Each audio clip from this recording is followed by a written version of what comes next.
하나님 말씀 보겠습니다. 신약 성경입니다. 고린도전서 1장 18절 제 성경으로 263쪽입니다. 고린도전서 1장 18절 우리 합독할까요? 고린도전서 1장 18절 십자가의 도가 멸망하는 자들에게는 미련한 것이요 구원을 받는 우리에게는 하나님의 능력이라. 두 번 더 하겠습니다. 십자가의 도가 멸망하는 자들에게는 미련한 것이요 구원을 받는 우리에게는 하나님의 능력이라. 아멘. 우리 지난 시간부터 우리 화요 집회를 통하여서 십자가의 도에 대해서 나누기 시작했습니다. 십자가의 도가 무엇인가? 왜 십자가의 도가 우리에게 필요한가? 오늘날 교회는 다양한 문제들을 가지고 있고 그 문제점들을 교회 내에서 고치려고 많은 노력을 하지만 여전히 교회는 제자리걸음을 하고 있는 것이 오늘날 현실이죠. 어떤 교회는 말씀이 우리에게 필요하다. 초대교회로 돌아가야 된다. 성령의 역사가 있어야 된다. 조직과 경영을 잘해야 된다. 또한 사회 문제에 우리가 더 열정을 보여야 된다. 그리고 하나님과 친밀함이 중요하다. 아니다. 회개와 거룩이 더 중요하다. 성화가 되지 않아서 그런다. 말씀이 삶이 되지 않아서 그런다. 여러 가지 문제점들이 있습니다. 여러분, 그 문제들이 있는 것은 사실입니다. 그리고 그 문제점들을 개선하기 위해서 우리가 이제까지 교회 나름대로 노력했지만 여전히 답보 상태에 있습니다. 왜 그러는가? 저는 거기서 가장 큰 우리가 문제와 회복될 부분이 십자가의 도라고 믿습니다. 십자가의 도가 다시 세우기를 축복합니다. 십자가의 도가 무엇인가? 십자가의 도는 지난 시간에 잠깐 간략히 요약하자면 예수님이 십자가에서 받으신 고난과 죽음과 부활 그것을 얘기하죠. 다 알고 있는 사실입니다. 그리고 또 예수님이 십자가의 고난과 죽음과 부활을 통해서 우리에게 어떠한 일이 성취되었는가? 두 가지가 십자가의 도의 중추적인 핵심 진리라고 할 수 있겠습니다. 첫 번째는 예수님의 십자가의 고난과 죽음과 부활. 그리고 두 번째는 그 십자가의 고난과 죽음과 부활을 통해서 우리에게 무엇이 일어났는가? 무엇이 성취되었고 무엇이 약속되었고 무엇이 이루어졌는가? 자, 그것을 우리는 대충은 알고 있습니다. 그러나 그 알고 있는 것으로 그쳐서는 아니 되죠. 믿느냐 마느냐죠. 십자가의 도를 믿느냐 마느냐. 하나님의 말씀을 믿느냐 마느냐. 아는 것을 넘어서. 여러분, 믿음은 머리 영역도 아니고 교리적인 것도 아니고 학문적인 것도 아니고 신학적인 것도 아니고 지식적인 것이 아니라 마음의 문제죠. 믿음은 혼의 영역이 아니고 영의 영역이라고 나눴습니다. 우리 로마서 10장 9절 10절이잖아요. 잘 아시죠? 내가 만약 내 입으로 예수를 주인으로 시인하며 또 하나님께서 그를 죽은 자 가운데서 살려주신 것을 내 마음에 믿으면 구원을 얻으리니 사람이 마음을 믿어 의에 이르고 입으로 시인하여 구원에 이르느니라. 믿음은 마음의 영역이죠. 마음. 근데 마음에 예수님이 내 마음에 예수를 믿기 위해서 어떤 지식적인 것, 머리 이성적인 것이 필요한 것보다도 중요한 것은 내 마음속에 예수님이 들어오셔야 되거든요. 믿습니까, 여러분? 예수님 마음에 들어오셔야 돼요. 예수님 마음에 들어오시게 한 역할이 성령님이세요. 우리가 할 수 있는 부분이 아닙니다. 우리가 할 수 있는 부분이 아니에요. 성령님이 우리 마음에 예수를 계시하세요. 그래서 에베소서 1장 11절에 지혜와 계시의 영이 너희에게 임하사 하나님을 알게 하시고 알게 하다. 지혜와 계시의 영이 우리에게 역사해야 돼요. 영의 부분이죠. 영. 지혜와 계시의 영. 그래서 우리 고린도 후서 4장 6절에 있는 예수 그리스도 얼굴에 있는 하나님의 영광 아는 빛이 우리 마음속에 비춰졌을 때, 계시되었을 때 우리가 비로소 마음으로 예수를 주인으로 영접해서 구원이 이루어지는 것이죠. 그러한 믿음이 되길 축복합니다. 자, 이것이 지난 시간에 간단히 나눴던 부분이고요. 나눴던 것을 간단히 요약한 것이고, 오늘 두 번째 시간에서는 십자가의 도와 구원의 의미에 대해서 개략적인 것을 살펴보겠습니다. 앞으로 자세히 살펴볼 건데요. 십자가의 도와 구원의 의미. 여러분, 구원은 십자가가 핵심이죠. 구원에 있어서. 십자가 없는 구원은 없습니다. 그래서 종교다운죄는 거짓말이죠. 왜냐하면 십자가를 지는 사람들이 없으니까, 예수 외에는. 온 인류의 죄를 안고 십자가에 가신 분은 예수 한 분이죠. 자, 십자가 없는 구원이 있을 수 없습니다. 자, 문제는 그 십자가 대부분의 그리스도인들이 다 알고 있습니다. 심지어 예수 믿지 않는 사람도 알고 있는 부분이 있죠. 그러나 그 알미라는 부분이 정말 빈약하고 무지에 가깝고 혼적이고 교리적이라는 얘기예요. 영의 부분이어야 되고 마음의 영역이어야 되는데 혼적이고 교리적인 부분. 그 부분이 첫째는 이 구원의 의미에 대해서는 우리가 너무 제한적으로 알고 있는 부분이 많아요. 부분적으로만 알고 있어요. 구원의 의미에 대해서. 또한 구원은 십자가 핵심인데 십자가 예수를 잘 몰라요. 대부분 머리로만 알고 이성적으로 알고 교리적으로 아는 부분이죠. 구원의 범위는 우리가 알고 있는 것보다 훨씬 깊고 넓습니다. 단순히 죄사함으로만 끝나지 않아요. 우리는 이런 설교만 주로 많이 들어봤죠. 분명히 맞는 얘기죠. 예수 믿고 죄사함 받고 구원받고. 이 죄사함이란 단어는 구약과 신약이 조금 차이가 있죠. 구약에서의 죄사함은 죄를 덮는 의미가 있습니다. 죄를 덮는다. 그래서 이 키프라는 단어를 쓰죠. 키프, 덮개라는 단어. 예. 그래서 그 구약의 제사를 드릴 때마다 그 제사의 희생동물을 피는 죄를 덮어주는 역할을 했었습니다. 근데 이 유효기간이 짧았습니다. 1년. 1년이 지나면 또 다시 제사를 드려야 했었습니다. 그것은 바로 희생제사를 통해서 예수님을 예표한 것이었습니다. 예수님. 여러분 잘 아시다시피. 예수님이 오셔가지고 행하신 일은 단번에 죄를 없애신 것이죠. 믿습니까, 여러분? 아멘. 그래서 히브리서 10장 1절에서는 이렇게 얘기하고 있죠. 율법은 장차 올 좋은 일의 그림자일 뿐이다. 자, 참 형상이 아니므로 해마다 늘 드리는 같은 제사로는 나오는 자들은 해마다 늘 드리는 같은 제사로 나오는 자들은 언제나 온전하게 할 수 없다. 온전하게 할 수 없다.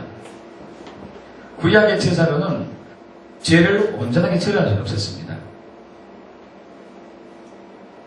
자, 그런데 히브리서 9장 26절에서 이렇게 얘기하고 있죠. 이제 자기를 단번에 제물로 드려가지고 죄를 없이 하시려고, 죄를 덮는 게 아니고 죄를 없이 하시려고 이 세대 끝에, 세상 끝에, 세대 끝에가 정확한 단어인데 세대 끝에 예수님이 나타나셨습니다. 믿습니까, 여러분? 그래서 세례 요한은 예수님 보고 보라 세상 죄를 지고 가는 하나님의 어린 양이로다 이렇게 표현하게 됐죠. 자, 예수님의 살과 피는 죄를 덮는 것이 아니라 없애는 겁니다. 그 없애는 것으로 끝난 것이 아니라 우리에게 새로운 생명을 주셨습니다. 믿습니까? 자, 그래서 히브리서 10장 14절 우리 고린도전서 1장 18절을 적어두시고 히브리서 10장 14절을 보겠습니다. 히브리서 10장 14절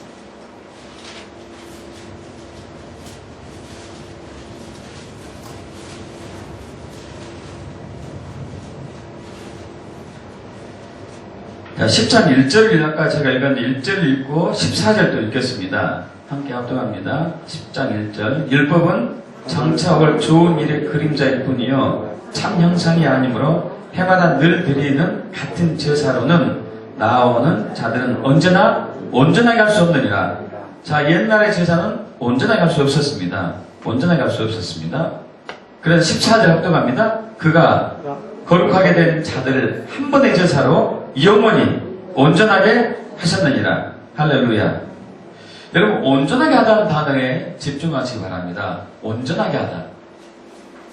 완벽하게 하다. 이게 헬라어 단어로 텔레오인데요. 텔레오. 온전하게 하다.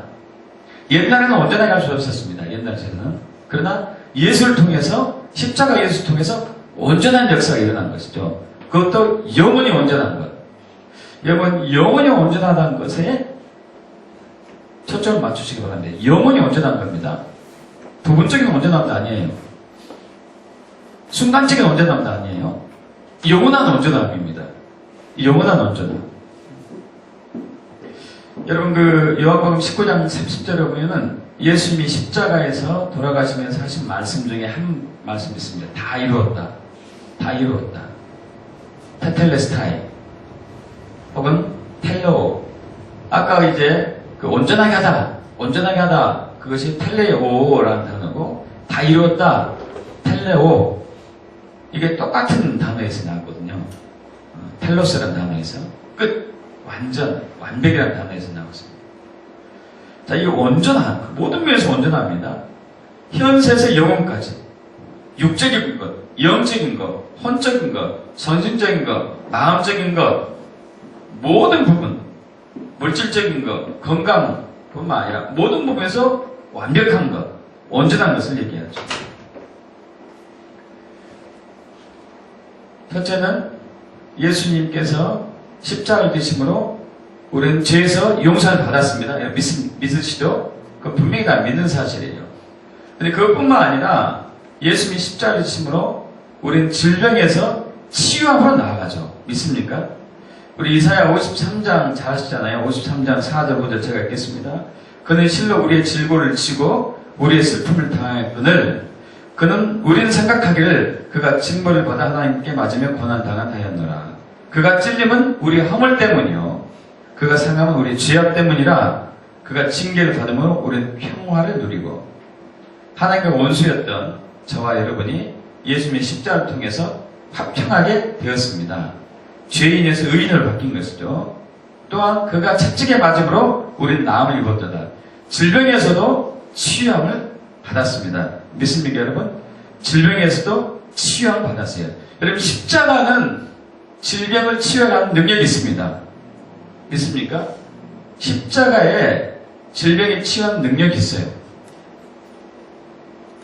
제가 2002년도에 늦은 나이에 신학을 그때 마치고 교회를 처음에 개척했는데, 개척하고 1년 후에 십자가의 도에 대해서 다시 알게 되었어요. 실제적으로 접근하기 시작했습니다. 전적인 주님의 은혜였죠. 사실 그 전에 제가 알고 있던 십자가는 이론적이었고 교리적, 학문적인 게 주종을 이뤘습니다. 그런데 하나님의 전적인 은혜로 십자가의 도, 십자가의 진리, 십자가 복음에 대해서 구체적으로 눈이 열리기 시작했어요. 그래서 주일날 오후 시간에 되면은 십자가 진리, 십자가 복음, 십자가의 도에서 말씀을 가르치기 시작했습니다. 그러면서 말씀을 한 1시간 동안 가르치고 한 10분에서 20분 동안 십자가 묵상을 했어요. 십자가 묵상. 그거 한 1년 지났습니다. 1년. 1년 지나고 났더니 여러분, 그때는 제가 그 목사한 수도 받기 전 전도사 시절이었는데 치유사역이 뭔지도 잘 몰랐고요. 축사가 뭔지도 잘 몰랐고 그냥 일반 교회와 같은 그런 이제 그 목회를 했었는데 1년 정도 지났는데 하나님께서 마음의 감동으로 그런 마음을 주세요. 그때 이제 참 신기했던 게 그 전도사 시절 때 주일날 오후에 십자가에 대해서 가르치는데 개척교회니까 우리 교회는 별로 많지 않았습니다. 근데 신기하게 다른 교회에서 우리 교회로 십자가에 대해서 배우러 오기 시작했어요. 다른 교회 교인들이. 그래서 참 신기하다. 아니, 나보다도 당신네들 교회 목사님 훨씬 훌륭할 텐데 왜 이쪽으로 올까? 그러기도 한 번 했습니다. 어쨌든 그러면서 십자가에 대해서 1년을 가르쳐 왔는데 저도 이제 배우고 1년 후에 하나님께서 말씀하셨어요. 야, 아들아, 내가 여기에 온 이 백성들 치유를 많이 했다. 네가 한번 물어봐라. 물어보라. 그래서 또 물어봤습니다. 여러분, 여기에 오신 지 한 1년 됐는데 하나님이 여러분의 질병을 치유했다고 합니다. 1년 전과 지금 한번 비교해서 한번 보십시오. 그랬더니 놀라운 일이 일어났어요. 어떤 분은 불면증이 치료됐대요. 할렐루야. 수면제를 안 먹고 잠을 잔대요. 그런데도 몰랐어요. 참 우리는 무지합니다. 무지. 어떤 분은 관절염이 치료되고, 어떤 분은 디스크가 치료되고, 여기 있는 권사님 한 분 계신데 그분은 심각하게 오랫동안 앓았던 비염이 치료되고, 할렐루야. 저 그때 기도할 줄 잘 몰랐거든요. 십자가만 전했어요. 십자가만. 이 십자가가 능력이에요. 믿습니까? 아멘. 우리 고린도전서 1장 18절 십자가의 도가 구원받는 우리에게 하나님의 능력이라. 할렐루야. 믿습니까? 하나님의 능력입니다. 오늘날 강단에 쏟아진 메시지가 십자가로부터 흘러나오면은 성도들에게 치유의 역사가 나타나요. 아멘. 믿습니까, 여러분? 아멘. 왜냐하면 십자가도 하나님 능력이기 때문에. 할렐루야. 우리가 이걸 회복해야 되겠습니다. 뿐만 아니라 십자가는 질병을 치유할 뿐만 아니라 축사, 귀신을 쫓아내기도 하죠.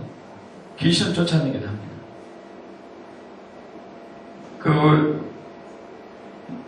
누가복음 8장 26절 이하에 보면은 거라사에 군대 귀신 들린 자가 있었습니다.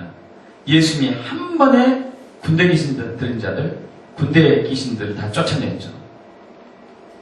참으로 놀라운 일이었습니다. 여러분, 이때 이제 사람들이 이 얘기를 합니다. 그 동네 사람들이 소문을 듣고 왔어요. 그 귀신 들린 자가 귀신이 다 나고 온전하게 됐다는 소문을 들었습니다. 그러면서 이 얘기를 해요.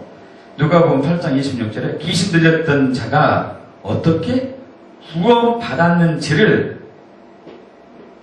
여러분, 귀신 들렸던 자가 구원받았다는 얘기는 뭐죠? 귀신이 다 나갔다는 얘기잖아요. 귀신이 다 나갔어요. 여러분, 귀신이 다 나간 것을 구원이라는 단어를 쓰고 있습니다. 헬라어로 소조라는 단어를 쓰고 있는데, 소조. 자, 마태복음 9장에 보면은, 9장 20절에 보면은 12년 동안 혈류병을 앓은 여인이 예수님의 옷자락에 손을 대고 치유를 받았어요. 자, 그런데 예수님이 그때 그 여인을 돌아보면서 따라 내 믿음이 너를 구원하였다. 소조라는 단어를 써요. 이 구원의 의미는 또 뭘까요? 병이 치유되었다. 병이 치유되었다. 자, 이 구원이라는 단어를 단지 제사함이라는 단어만 쓴 것이 아니라 병이 치유되었을 때도 구원받았다. 이 단어를 썼고, 귀신 쫓겨나갈 때도 구원받았다. 이 단어를 썼다는 얘기를 지금 여러분에게 나누려고 하는 얘기예요. 구원의 범위가 넓다는 얘기예요. 믿습니까? 우리가 알고 있는 구원은 단지 제사함인데, 성경이 말하는 구원의 범위는 제사함뿐만 아니라 귀신이 쫓겨나가고 질병이 치유되고 뿐만 아니라 죽은 자로 살아남기까지 구원이라는 단어를 씁니다. 누가복음 8장 49절에 보면은 회당장의 딸이 죽었다가 살아난 게 나와요. 자, 그때 예수님이 이렇게 얘기해요. 두려워 말고 믿기만 해라. 그러면 딸의 구원을 얻으리라. 이 구원을 얻으리라는 의미는 뭐예요? 죽었던 딸의 구원을 얻는다는 얘기는 뭐죠? 다시 살 것이다. 부활할 것이다. 그럼 죽은 자가 살아나는 것도 구원이라는 단어에 포함되는 거예요. 자, 그래서 우리가 십자가의 도를 정말 믿는다면은 죽은 자 살릴 수 있다는 얘기예요. 믿습니까? 지금도 죽은 자가 살아나고 있으니까. 세계 곳곳에서. 구원의 범위를 확대시킵시다. 성경의 원리에 입각해서. 할렐루야. 그래서 잠언 4장 20절에 이렇게 얘기해가죠. 내 아들아, 내 말에 주의하며 내가 말하는 것은 내 귀를 기울이라.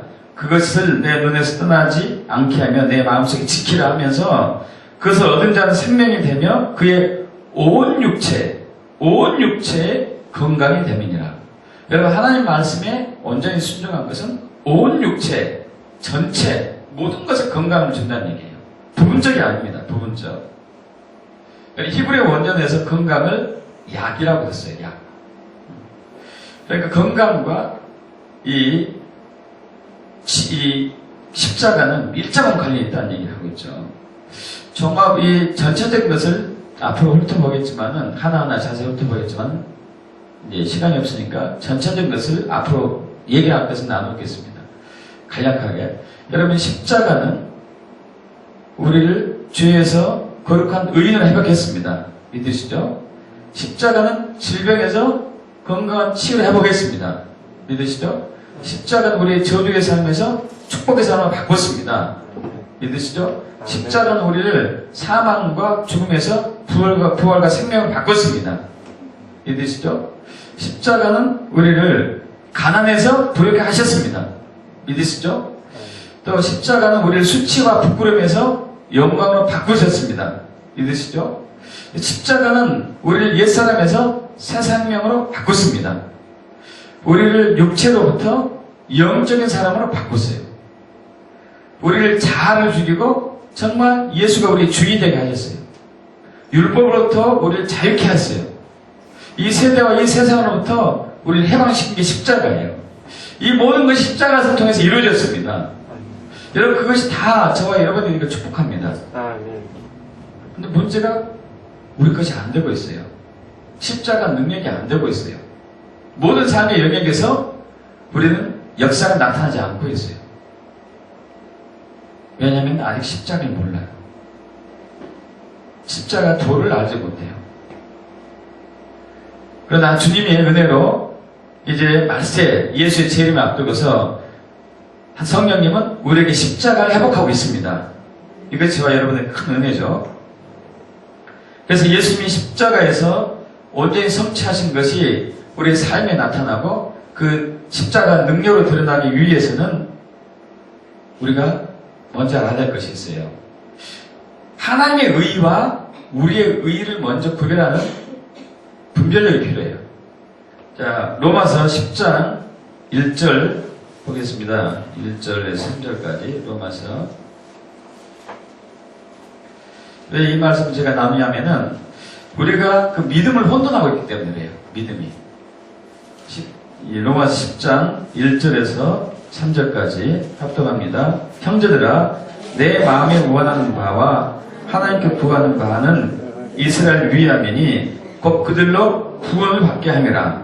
내가 증언하노니 그들의 하나님께 열심은 있으나 올바른 지식을 따른 것이 아니니라. 하나님의 의를 모르고 자기 의를 세우려고 힘써 하나님의 의에 복종하지 아니하였느니라. 자, 지금 사도 바울이 자기 민족, 동족, 이스라엘의 구원을 받기를 정말 원하고 있습니다. 정말 사도 바울의 간절한 마음, 자국의 백성들이, 동족들이 구원받기 위한 그 간절한 소망 우리가 본받아야 될 것 같아요. 자, 그런데 그 이스라엘 백성들이 하나님께 열심히 아니었느냐? 아닙니다. 열심히 했어요. 정말 열심히 했어요. 그래서 그들은 다른 민족들과 섞여서 식사도 같이 안 했습니다. 왜냐하면 자기들 의인이고 저들은 죄인이라고 믿었기 때문에. 특히 바리새인들은 소득의 11조를 반드시 드렸고 일주일에 2번이나 금식했고 성경을 달달달 외우고 구제하고 전도하고 그리고 기도하고 참으로 귀한 신앙생활을 열심히 했죠. 종교생활을요. 여러분, 그런데 여기서 우리가 눈여겨봐야 될 테마가 3절인데 하나님의 의와 우리의 의, 자기 의, 하나님의 의와 자기 의를 구별을 먼저 해야 될 것 같아요. 왜 십자가를 모르는지를 우리가 십자가를 알게 되려면 십자가를 알기 위해서는 하나님의 의와 자기 의에 대해서 구별해야 돼요. 자기 의란 뭐죠? 자기 의란 자기의 저와 여러분의 종교적인 열심을 얘기해요.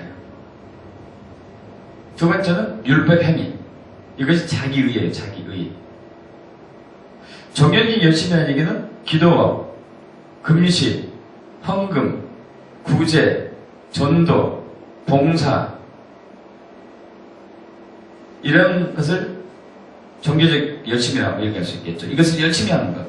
이건 중요하죠. 열심히 해야 되죠. 열심히 해야 됩니다. 자, 또 하나 율법 행위. 하나님 말씀대로 거짓말하지 않고 간음하지 않고 토색하지 않고 말씀대로 지키면서 하는 것. 이거 율법 행위. 이것이 자기 의예요. 자기 의. 여러분 이건 중요합니다. 그런데 중요한데 이것이 우리를 구원하지 않는다는 얘기예요. 무엇이 우리를 구원한다는 얘기예요? 하나님의 의. 하나님의 의. 하나님의 의가 우리를 구원합니다. 믿습니까? 우리 의가 아니라 하나님의 의가 우리를 구원해요. 근데 이스라엘 백성들은 자기 의를 세웠어요. 지금 로마서 10장 1절에 3절 그대로예요. 자기 의를 세우려고. 하나님의 의에 복종하지 않았어요. 구원은 하나님의 의에 있는데 자기 의를 세워요. 오늘날도 마찬가지라는 얘기예요. 우리가 믿음이 좋다고 하는 사람들, 어떤 사람 믿음이 좋다고 교회에서 얘기합니까? 새벽에 예배 빠지지 않고 나온 사람, 성경 암송 많이, 규절 많이 알고 있는 사람, 금식 자주 하는 사람, 11조 빠짐없이 하는 사람, 전도 많이 하는 사람, 구제 열심히 하는 사람, 헌신 봉사 많이 하는 사람. 여러분 이것은 종교적인 행위고 율법 행위라는 얘기예요. 이건 자기 의라고요. 우리가 붙들어야 할 것은 우리 의가 아니라 내가 이렇게 열심히 했으니까 하나님 나에게 뭘 해주세요. 내가 열심히 기도했으니까 하나님 나에게 뭘 이루어주세요. 이것이 아니라 내가 얼마나 예수의 하나님의 의 이걸 붙드냐 이거죠. 신뢰하느냐 의지하느냐. 하나님의 의가 우리를 구원하는 것이죠. 하나님의 의. 하나님의 의는 예수 그리스도죠. 믿으시죠? 하나님의 의. 우리 로마서 1장 17절 잘 하시잖아요. 복음에는 하나님의 의가 나타나서 할렐루야. 복음에는 하나님의 의가 나타나서 믿음에서 믿음에 이르게 하나니 의는 믿음을 말미암아 살리라. 함과 같으니라. 할렐루야. 믿습니까? 복음에는 십자가 복음에는 십자가 도에는 십자가 진리에는 하나님의 의가 나타나서 예수님이 하나님의 의예요. 있습니까 여러분? 예수님이 하나님의 의예요. 우리가 의롭게 될 때는 하나님의 의인 예수를 붙들었을 때예요. 여러분 하나님이 의로우신 분입니까? 죄인입니까? 의로우신 분입니다. 자 그렇다면은 하나님이 의로우신 분인지 아닌지 어떻게 알아요 여러분이? 어떻게 알죠? 성경에 그냥 나와 있으니까 그냥 믿어버리는 겁니까? 하나님이 의로우신지 의로우시지 않은지 어떻게 알아요? 어떻게 죄가 없다고 믿죠? 어떻게 죄가 없다고 알죠? 어떻게 합니까? 로마서 쓰여 있죠. 로마서 보죠. 3장 23절 보겠습니다. 3장 23절 모든 사람이 죄를 범하여서 하나님의 영광에 이르지 못하더니 그리스도 예수 안에 속량을 말미암아 하나님의 은혜로 값없이 의롭다 하심을 얻은 자 되었느니라. 이 예수를 하나님이 그의 피로써 믿음으로 말미암는 화목자물을 세우셨으니 이는 하나님께서 길이 참으시는 중에 전에 지은 죄를 관가하심으로 자기의 의로우심을 나타내려 하심이니 할렐루야. 무엇으로 자기 의를 나타냈습니까? 하나님이 나 의로운 사람, 의로운 존재야? 나는 의로운 신이야. 무엇으로요? 알 수 있다는 얘기예요. 누구를 통해서? 예수를 통해서 하신 거예요. 하나님은 의로우신 분이 맞습니다. 근데 어떻게 아느냐? 그 하나님이 자기의 의로움을 누구를 통해서 나타내시냐면은 예수를 통해서요. 예수를 통해서. 26절 이때에 자기의 의로움을 나타내서 누구를 통해서요? 예수를 통해서. 할렐루야. 자기도 의로우시며 그 밑에서 가르쳐 하나 또 볼까요? 또한 예수를 믿는 자도 자를 의롭다 하려 하십니다. 할렐루야. 하나님께서 예수를 통해서 사람들에게 내가 의롭다 이것을 보여주셨어요. 그래서 너희도 나의 의를 하나님의 의, 나의 의를 얻으면 구원을 받는데 예수를 통해서 받을 수 있다. 할렐루야. 있습니까? 오직 예수를 통해서요. 오직 예수를 통해서. 그래서 3장 22절이 되는 거죠. 곧 예수 그리스도를 믿음으로 말미암아 모든 믿는 자에게 미치는 하나님의 의, 하나님의 의. 여러분 이 하나님의 의 예수를 믿기를 축복합니다. 아멘. 여러분 믿음의 세 요소가 있는데요. 믿음의 세 요소가 있는데 진리를 아는 것, 진리를 아는 것. 첫째, 두 번째는 진리에 동의하는 것. 둘째, 세 번째, 진리를 신뢰하는 것. 믿고 의지하는 것. 그냥 아는 것으로 끝나는 것이 아니라 내 삶으로 드러나는 것까지. 여러분 이것은 지난주에 말씀드린 것처럼 성령의 비추심으로 십자가 나에게 조명되지 않으면 불가능해요. 내 마음속에 비추어지지 않으면 불가능합니다. 머리로 이해하고는 십자가 예수, 머리로 이해하고는 우리 예수.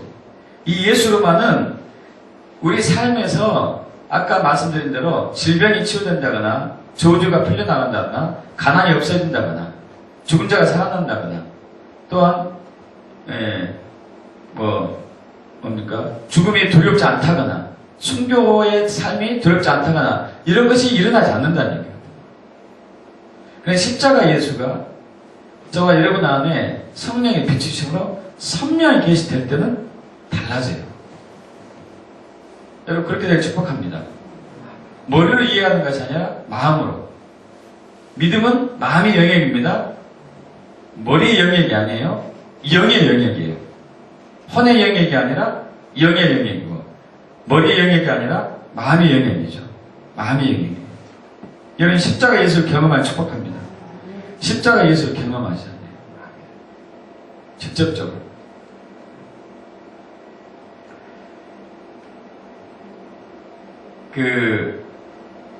제가 아는 한 자매님이 계신데요. 이분 간증도 하신 분인데 이 이름을 가명으로 쓸게요. 수영이라는 자매인데 시골 오촌에서 자랐습니다. 오촌에서 자랐는데요. 그 아버지가 배를 가지고 있는 선주였어요. 선주.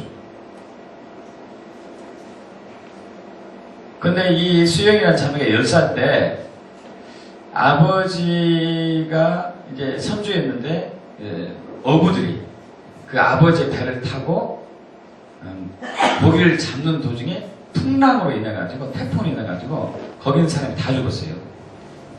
한 30명이. 그래가지고 그 마을에서 무엇을 했냐면 그 수영이라는 자매 집에서 구슬했습니다. 그 선원들 가족들이 유가족들이 와가지고 우리 아버지 죽은 남편 영혼을 달래달라고 구술을 하자고 했거든요. 그래서 구술을 했어요. 거기서 구술. 처음으로 구술했대요. 이때 이 수영이라는 자매가 10살 때 충격적인 것을 보게 돼요. 그때부터 이 세상이 보이는 것 세상뿐만 아니라 보이지 않는 어떤 세상도 있는 것을 체험하게 됩니다. 그때 무당이 와가지고 구슬을 버리는데 막 하다가 막 칼에서 막 뛰더래요. 그것도 충격이었죠. 어떻게 칼에서 이렇게 막 방방 뛰었는데 다치지도 않는가. 근데 무당이 딸랑딸랑 방울을 흔들면서 갑자기 이상한 목소리로, 남자 목소리로 아버지한테 그러더래요. 너 때문에 우리가 다 죽었어. 네 때문이야. 그러니까 아버지가 거기서 물을 끓으면서 눈물을 흘리면서 용서해달라고 비를 구는 거예요. 이렇게. 이걸 보면서 이 수영이라는 자매가 그 전에는 아버지가, 우리 그러잖아. 어렸을 때 아버지가 최고잖아요. 아버지가 최고라고 여겼는데, 아니, 그 무당 앞에서 벌벌 키고, 막 눈물을 흘리는 것을 보고, 인생 별거 아니구나. 사람이 별거 아니구나. 이런 의식이 확 돌았어요. 근데 어머니도 그때 충격받았나 봐요, 어머니도. 어머니도 그걸 충격을 받아가지고, 그 뒤로부터 어머니가 모든 일에 무당을 쫓아다닙니다. 모든 일에. 집안에 우환이 있으면 무조건 구절하고, 어떤, 일을 추진하기 위해서, 이제 무당집에 가서 해야 되냐 말아야 되냐 물어보고, 모든 일에. 그런데 자기는 이제 그게 끔찍하게 싫었대. 이 수영자면은 끔찍하게 싫었대요. 너무 싫은 거예요. 근데 점점 어머니가 무당을 닮아가는 거예요. 나중에 어머니가 작두까지 타더래요, 작두까지. 그렇죠. 너무 충격인 게요. 와, 나는 무당 딸이 되기 죽어도 싫은데, 어머니가 작두까지 찹니까? 그러면서 앞으로 자기가 무당할 거라고 집에다 선포했어요. 어머니가.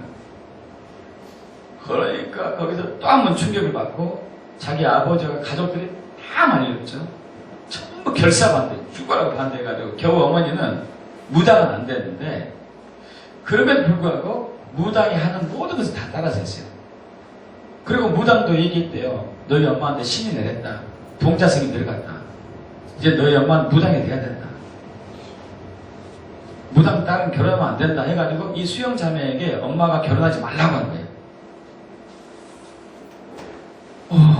그래서 이 집에서 도저히 못 살겠다 해가지고 20대 초반에 집을 나왔어요. 집을 나와서 이제 남자를 만나서 결혼을 합니다. 결혼해서 애를 낳았어요. 애를 낳았는데도 엄마는 애 버리고 네 남편하고 이혼하고 빨리 집으로 와라. 무당 딸이 결혼하면 안 된다. 이렇게 전화를 수시로 해가지고. 그러니까 너무 그게 싫으니까 막 엄마한테 전화하면은 엄마한테 막 저주를 욕을 하고 그래. 당신이 나 무당해. 귀신들 붙어 살고 나 끌려들지 말고. 여러분, 그래서 이제 남편하고 살게 되었는데, 남편하고 새 가정을 이제 집에서 나와서 남편하고 살게 되어서 자유할 줄 알았는데, 그것도 아니었어요. 시어머니가 구슬하는 시어머니가.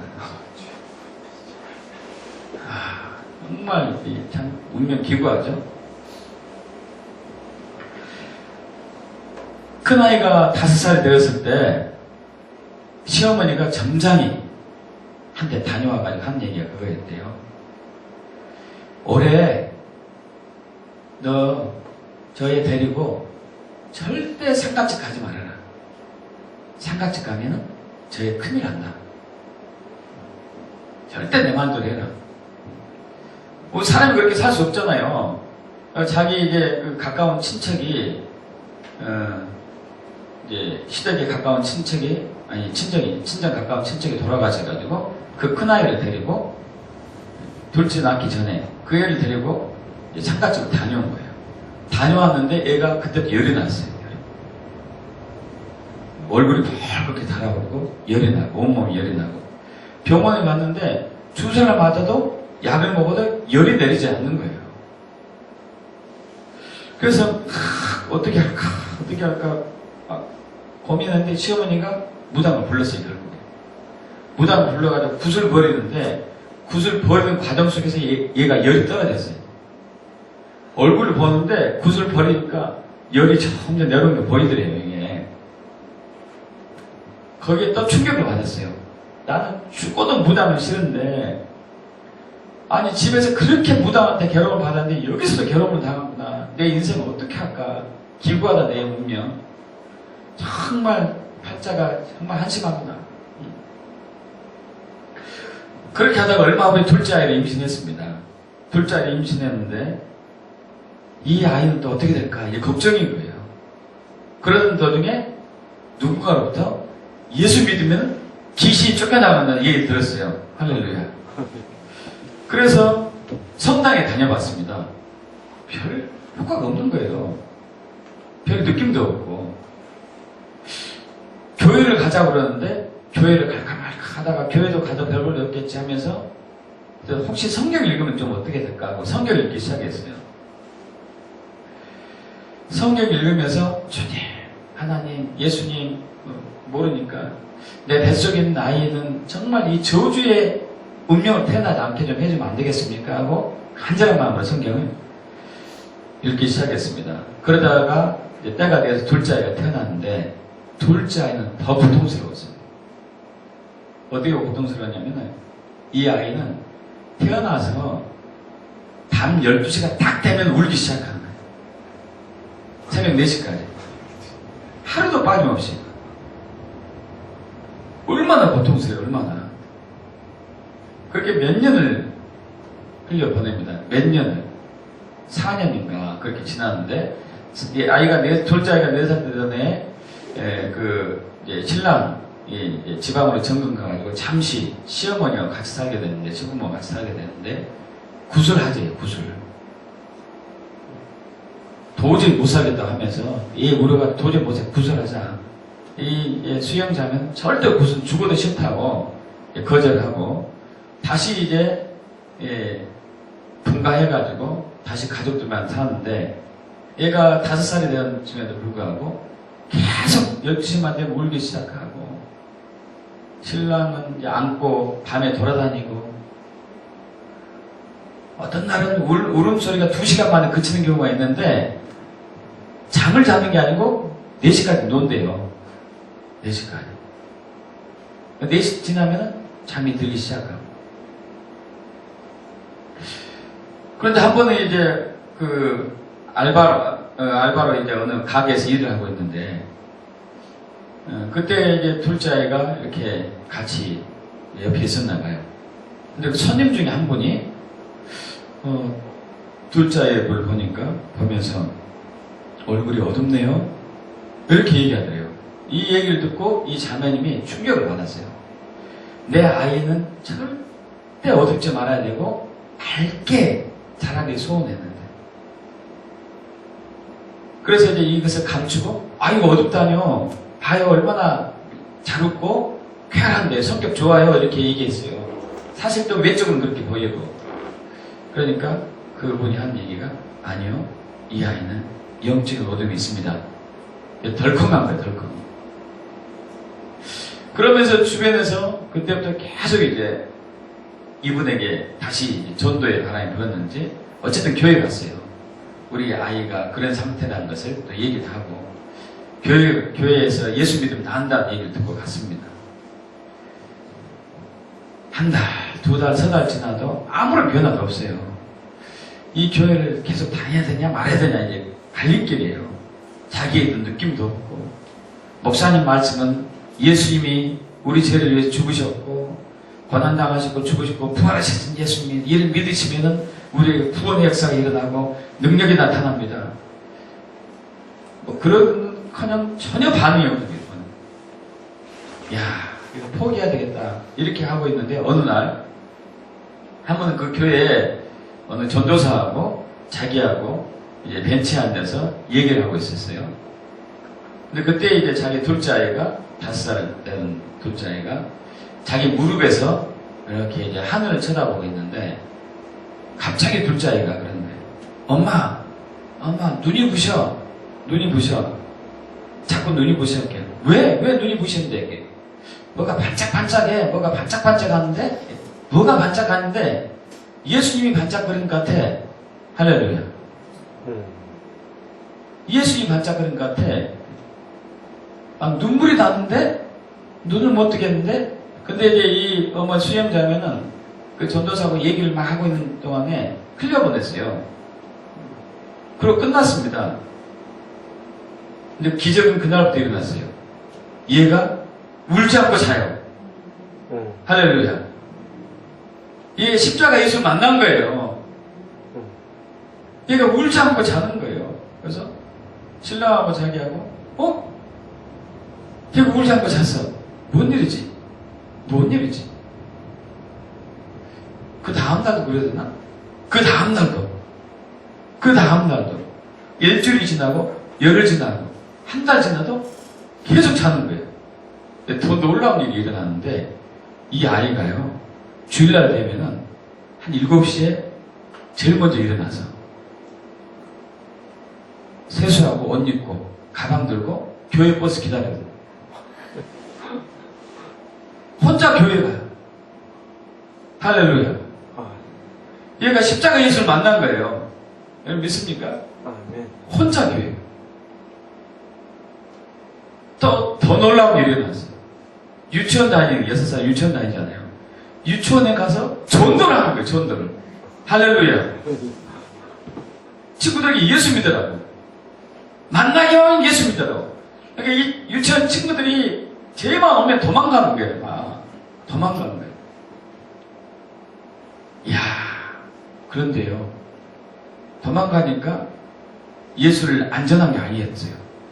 어떻게 하냐면, 여러분, 전도에 열정을 쏟는 분은 지혜로워야 될 것 같아요. 그 유치원 애들하고 달리기 시작을 한대요. 막 달리기 시작을 해가지고 애들이 할 때 예수를 전하요. 근데 도망도 못 가는 거지, 이제. 너무 지쳐가지고. 도망을 못 가는 거예요, 도망을. 할렐루야. 그렇게 해서 이제 한참 지난 시간이 한참 지나고 나는데 이 수영자매가 하나님은 아직도 하나님 살아계실까? 십자가 예수가 뭐 뜻한 얘기야? 아니 자기 아들이 그렇게 됐음에도 불구하고 참 사람이 답답하죠. 저와 여러분이 그런 것 같아요. 그러면서 아들이 낳을 때 됐으니까 낳겠지. 나이도 이제 6살이고 하니까 견딜만 하니까 견디겠지. 이런 생각이 들더래요, 이게. 그러다가 아니야. 저렇게 하루치고 고치는 것은 뭔가 능력이 있는 거야, 하나님이. 이런 생각이 들었다가 오락가락 거 오락가락. 그러고 있는데 이 아이가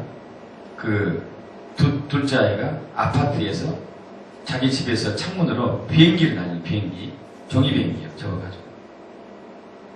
왜 난리냐 그랬더니 종이 비행기를 펴보니까 예수 믿고 구원 받으세요 써있는 거예요. 할렐루야. 야, 이러면 경비 아저씨한테 혼나. 야, 나 기도했어.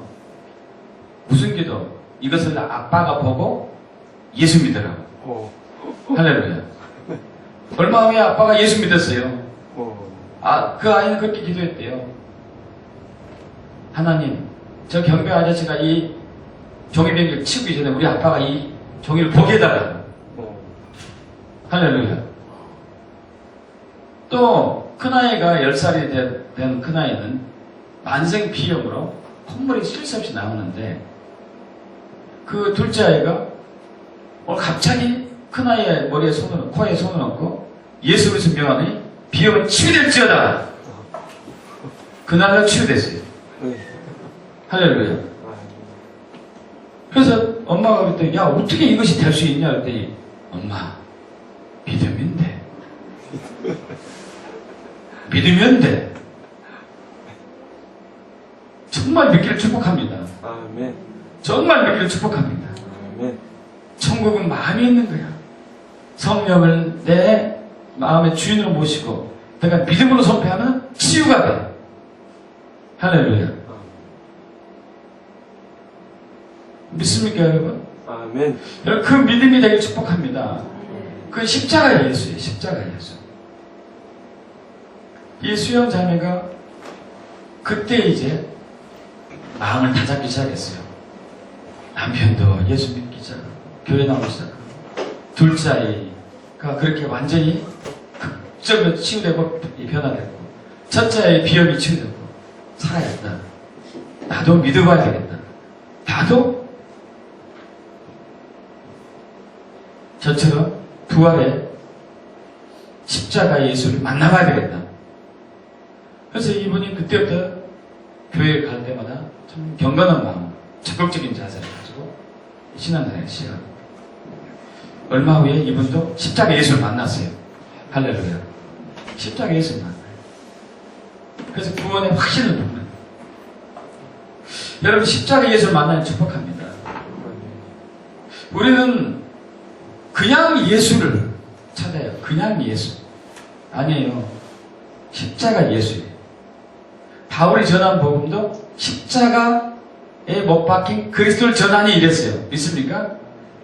나는 십자가 못 박힌 그리스도를 전하니.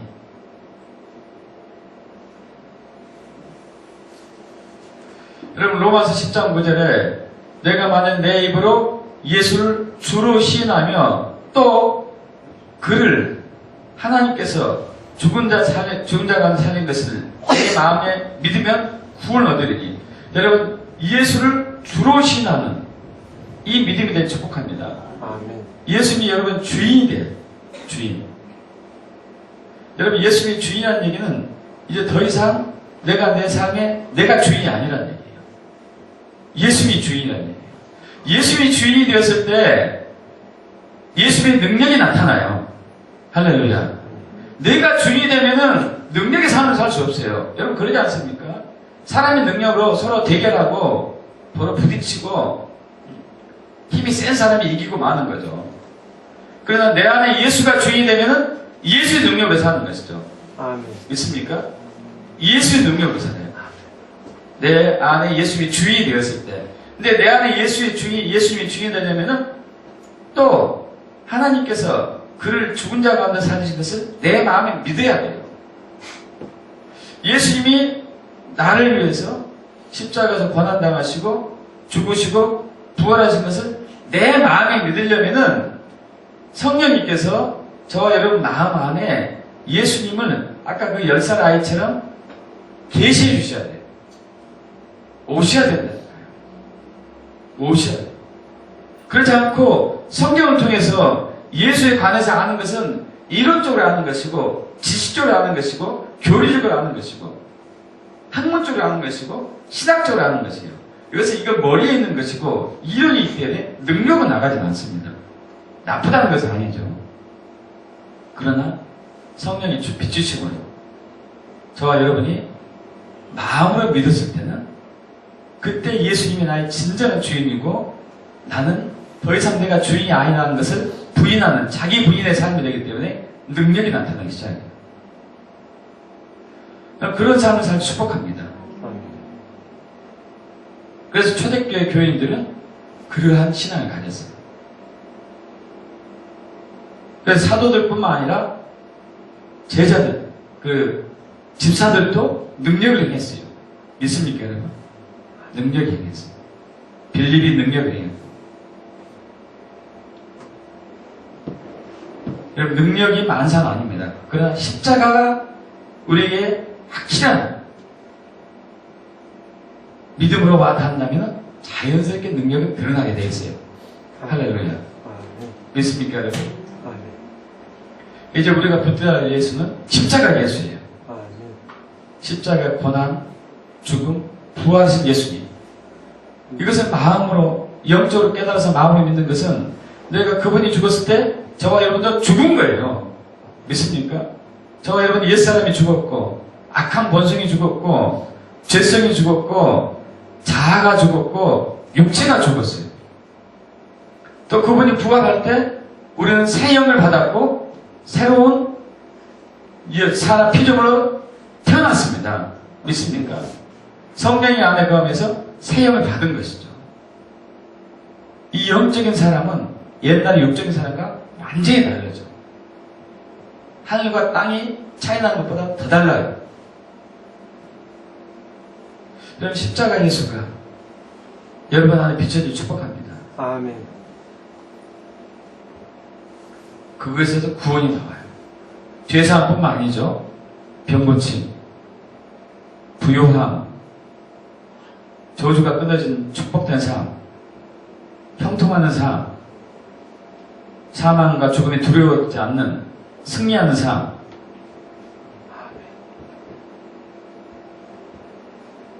자유하는 삶. 할렐루야. 있습니까?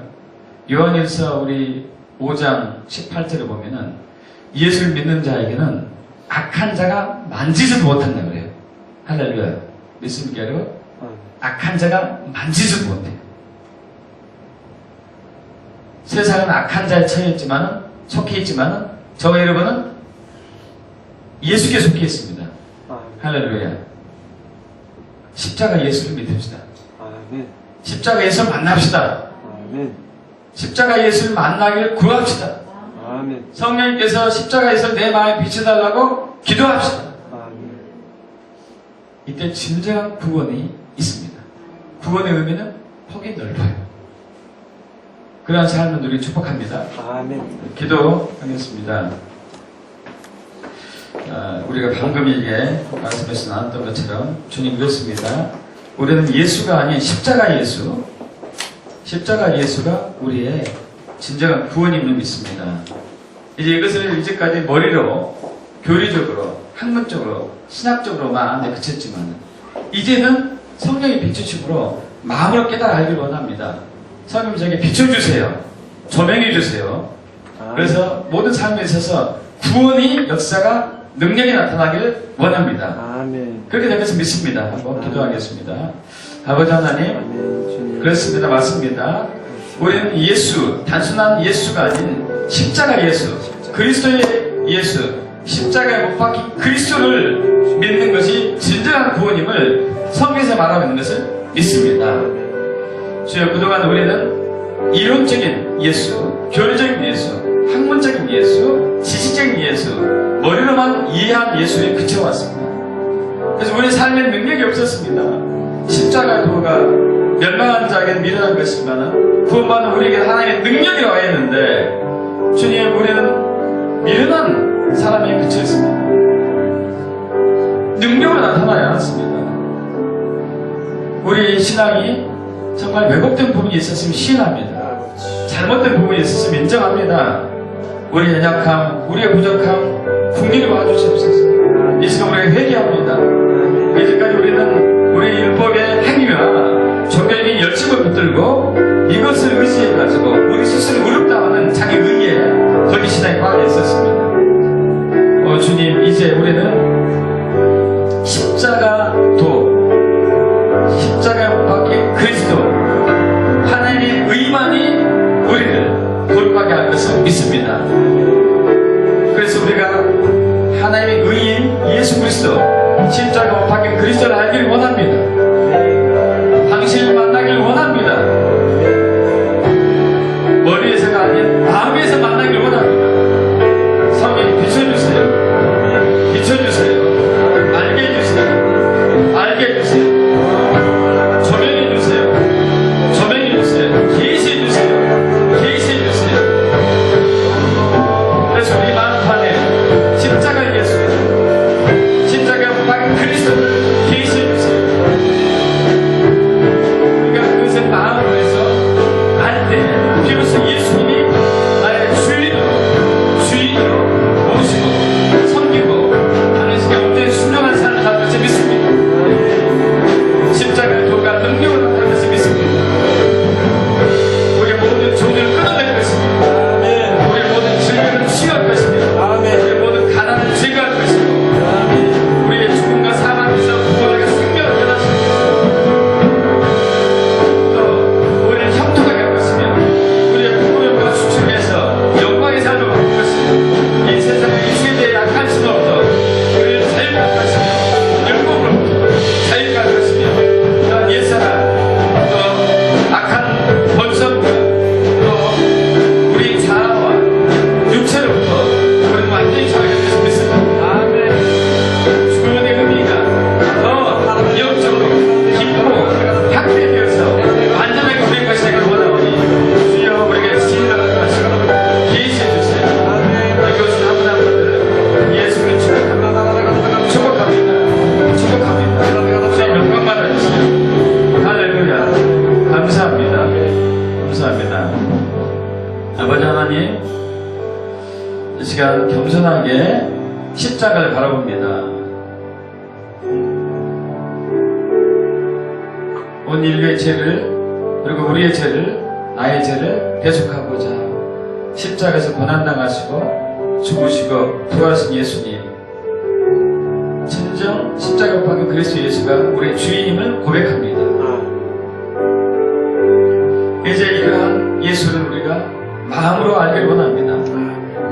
성령님, 우리의 마음의 문을 영원히 우리 마음속에 예수 그리스도 얼굴에 있는 하나님의 영광 하는 빛을 비춰주시옵소서. 마음으로 예수를 만났을 때에 우리는 온전한 믿음을 갖게 될 것을 믿습니다. 참 믿음을 갖게 될 것을 믿습니다. 그 믿음 바로 예수님이 나의 주인이라는 사실입니다. 예수님이 나의 주인임을 믿습니다. 예수님이 나의 구세주임을 믿습니다. 주님, 그 믿음이 될 수 있도록 비춰주시옵소서. 예수님이 나의 진정한 주인이 되었을 때에 예수의 능력이, 십자가의 능력이 나의 능력이 될 것을 믿습니다. 그래서 우리가 죽음과 사망에서, 공포에서 벗어나서 담대하게 죽음과 사망을 극복하는 그런 삶을 살게 될 것입니다. 조기의 삶을 끊고 형통의 삶으로, 축복의 삶으로, 가난이 물러가고 부유한 삶으로, 질병이 떠나가고 건강한 삶으로 바뀔 것을 믿습니다. 수치와 부끄러움이 소멸되고 영광의 삶으로 회복될 것입니다. 율법으로부터, 이 세대로부터, 이 세상으로부터, 또 육체로부터, 자아로부터, 또 옛사람부터 완전히 자유될 것을 믿습니다. 이러한 놀라운 생명을 우리에게 주신 주님을 찬양합니다. 영광 받아 주시옵소서. 감사드리며 우리 주 예수 그리스도로 기도합니다. 아멘.